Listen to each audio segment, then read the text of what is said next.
Hey, John, welcome to Houston. Appreciate it. Thanks for having me. Yes, sir. Having not played in almost 2 years, how do you feel currently, and how was the first practice for you? I feel great, man. I mean, the last 2 years I've dedicated myself to trying to get my body in the best position I can to have a heck of a comeback and finish my career off whenever I decide to do that at the best of my ability. And the first practice is great, man. I mean, just doing my job is trying to be a leader, be the point guard on the floor, tell guys where to be, things I see. It's all a new adjustment for me, the whole most of the coaching staff, and myself, and a lot of new guys we brought in. We're just trying to fit in and figure out how to make this team the best we can be to go out there and compete at a high level every night. And we're gonna make a lot of mistakes early on, but that's what this practice is for, training camp for, and that's what a couple of the preseason games are gonna be for. Mark Berman. Hi, John. Have you had a chance to attempt to reach out or talk to James Harden since you were traded here? Oh yeah, me and James had a great talk since I've been traded here, and I mean, we've been friends way before this, and through what's going on right now, it's because of the testing protocol and things like that. Um, we're gonna figure out what's the best decision when you want to get here and be here, and we've been on the same page since I've been traded here. Tim McMahon.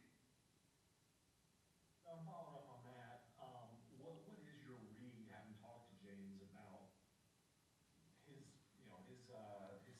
stand with the Rockets? Does he want to be in Houston? Do you envision him being a Rocket this season?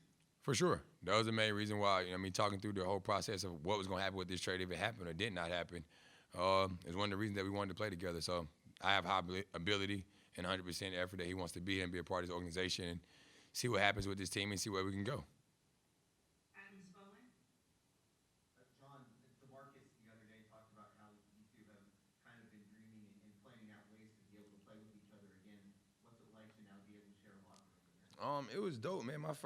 I got here Thursday, and I did all these physicals and tests, and I was like, man, I'm in the doctor for 8 hours. I'm trying to get out of here and just see Houston a little bit, enjoy it. This is a new home, something new for me. I've been in a place in D.C. for 10 years. And Friday, we got on the court for the first time, and me just walking out there and seeing he got the same color I got on, and we're on the same team, kind of brought back memories from when we was in college. And I know how hard he's working, what he's been through the last couple of years to try to get back to being the DeMarcus Cousins he was before, and the last 2 years have been basically hell for me. So I know what I've been through also. So it's great, and we both challenge each other. We said while we're here and while we're teammates, we're going to challenge each other to get the best out of each other so we can have a heck of a season. Reggie Condon. Can you talk a little, excuse me, can you talk a little louder? I can't hear you. Sorry. Yeah, is this better? Yes, ma'am. Okay, I'm with the ABC station in Raleigh doing a story on you and Chris and PJ. Have you talked with them at all about what it means to come from the same area, and is there an extra level of trust or teammate that you guys can just have that level of respect, knowing how you guys grew up where you're from? No, not really. I haven't, but you know what I mean. Like I tell people all the time, PJ was that guy growing up where I'm from. We both from Raleigh, and he was that guy that everybody looked up to. You know what I mean? Going to Texas, going to Enloe High School, then going to Texas, and then coming to the NBA. We all was excited about that, and that kind of gave us a lot of hope, especially me, being a young kid from North Carolina that was talented but didn't know if I could make it out. And to see a guy like that make it out is pretty dope. You know what I mean? Chris is from Winston-Salem, and to read his story and see the background of that. You also can go to Steph Curry and read his background, where he came from and what he been through. So it's all fun and excitement, and it's dope. I get the opportunity to play with a guy like PJ, and I know what he brings to the game and what he means to the organization and the team, and I think they all feel the same about me. Have you talked to Chris Clemens at all, and do you think you could maybe be that guy for him? Not really. Ain't talk too. Question. I didn't really talk too much to him. You know what I mean? Having a practice with him today was fun, and that's one of the guys. Like I watch all type of basketball, girls, boys. If it's middle school, high school, if I can watch it, I'm watching. I love the game so much, and I watched him progress from being at Millbrook High School to going to Campbell. You know what I mean? So I watched all that, and it's great to see a guy like that come from Raleigh that nobody probably expected to make it to the league anyway, and put up the numbers he put up, and then have opportunity to be on an NBA team. You know what I mean? That's dope. And not even in the past when you had Gary Clark here. You know what I mean? He's from North Carolina also, so to have that tradition of basketball players come from the area I come from means we open the door for a lot of people, and we just want to keep opening that door. Chris Miller. J-Dub, Haha, what's up, C-Mill? my guy. You've had a couple of days to get down to Houston, to get yourself acclimated, being around people like Boogie and talking to James. But I want you to have this opportunity to say your final goodbyes to people in D.C. where you spent your entire career. What kind of message do you want to send to them as you get ready for this next chapter in your life? You know, I mean, the messages I posted on my Instagram and Twitter. I mean, it still feel surreal to me. You know what I mean? Not to be in that building and be in that uniform and be able to know where I'm going and driving a car and being able to see certain places and certain things I used to do.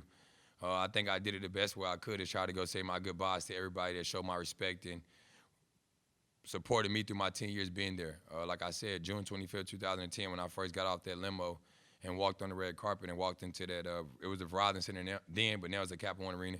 I had chills. I was a skinny kid, 19 years old, with no facial hair and didn't know where I was going in life. And they watched me grow up and be this grown man that has two beautiful boys, that has a family at home. And that's all I really can say. I love them. My heart is always going to be there.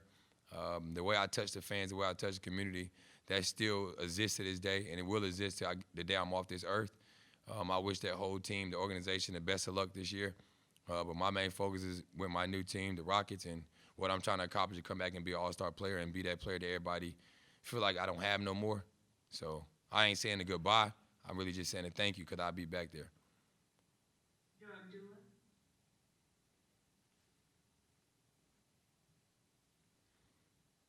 Hey, John, kind of following up on Chris's question a little bit. Brad talked to us a little bit about you coming back to the facility, saying your goodbyes. I guess, firstly, what made you decide to do that? And secondly, what were some of the emotions of saying bye to Brad? It was definitely tough. I mean, like like Brad said, man, for so many years, everybody wanted to break us apart. And like I said before, outside of basketball, that's what our bond is. You know what I mean? Basketball is a great bond to have with somebody you call your brother. But it's way bigger than that, man. I told you the story when my mom passed, the way he couldn't even focus on the game against Charlotte. And right after that, he drove down to be with me. You know what I mean? Like, that speaks testimony of what our relationship was. And still to this day, people are going to still try to break it up. But we had a great 8 years together.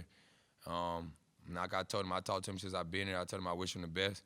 Go keep doing what you're doing. Lead that franchise now because you're that guy. You're that franchise guy.